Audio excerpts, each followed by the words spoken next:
کام میرے بھائیوں کر لو، خدا کی قسم تمہاری بچیوں کے سہاگ بچ جائیں گے۔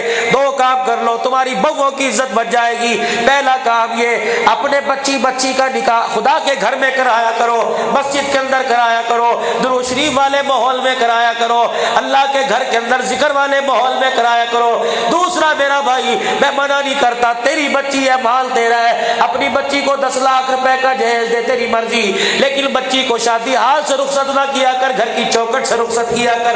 خدا پاک کی قسم ہے، شادی حال سے جائے گی، جتنے بے نمازی دیکھیں گے، جتنے غیر محرم دیکھیں گے، یہ ان کی لعنت اس کی گود میں آئے گی۔ اس کی گود میں آنے والا خدا کا ولی نہیں بنے گا، کتا بلا بن کا گود کے اندر آئے گا۔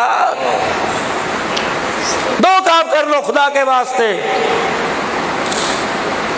بچیوں کو گھروں سے بیاؤ۔ شادی جگہ کم ہے، ٹھیک ہے، شادی حال میں کھانا ہوگا جی۔ کراچی کے اندر بہت بڑے رئیس نے اپنے بیٹے کی شادی کی، بہت بڑا رئیس۔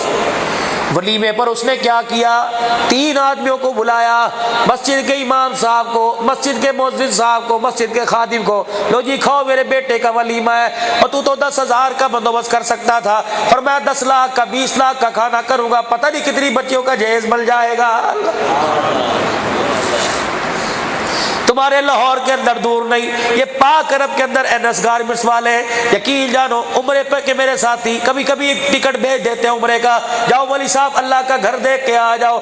ان کے گھر میں ان کے مکان کا افتتاح کرنے 2.5 کروڑ کا مکان لیا، کہنے لگا مولوی صاحب قدم آپ رکھو، افتتاح کروائیں گے۔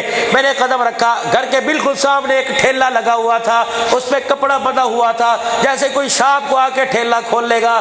مجھے طرف متوجہ ہوئے، کہنے لگا مولوی صاحب وہ دیکھتے ہو؟ میں نے کہا ہاں، یہ کیا ہے؟ فرمایا 8 دن پہلے اس آدمی کا انتقال ہو گیا، بہت بڑا ملانر تھا، بہت بڑا کاروباری آدمی تھا۔ میں نے کہا اچھا جی، کہنے لگے پتہ ہے جب لکھ پتی ککھ پتی ہو گیا، بچی کا رشتہ آیا، بچی کی شادی میں تھوڑے دن رہ گئے تھے، پھندا لٹکایا، پنکھے کے ساتھ خودکشی کری، جان دے دی۔ اللہ اکبر، جب لوگوں نے اسے پھانسی کے پھندے سے، جب اسے خودکشی والے پھندے سے نیچے اتارا، اس کے پیروں میں ایک پرچہ لکھا ہوا تھا، اس کے ساتھ جہیز کی لسٹ پڑی ہوئی تھی، اور پرچہ لکھا تھا بیٹی اپنے سفید داڑھی والے باپ کو معاف کر دینا، میں نے تیری شادی کی تاریخ مانگی، انہوں نے اتنی بڑی جہیز کی لسٹ دے دی، اے میری بچی تیرا باپ تجھے جہیز نہیں دیتا، اس وجہ سے شرمندہ ہو کر تیرا باپ ہمیشہ ہمیشہ کے لیے تیرے سے دور جا رہا ہے۔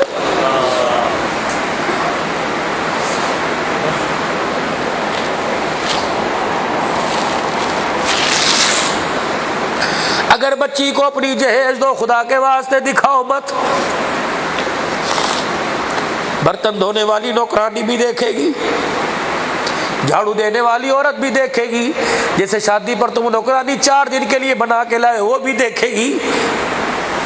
اگر اس نے رات کو بستر پر لیٹ کر اپنے باپ کی منجی کو دیکھ کے رونا شروع کر دیا، اور اس کے دل میں خیال آ گیا کاش میرا ابا بھی امیر ہوتا، مجھے بھی ایسا جہیز دیتا،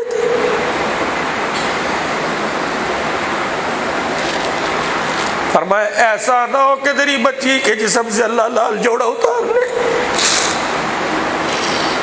ایسا نہ ہو پروردگار عالم لال جوڑا اتار کر سفید کفن پہنا کے قبر میں نہ پہنچا دے۔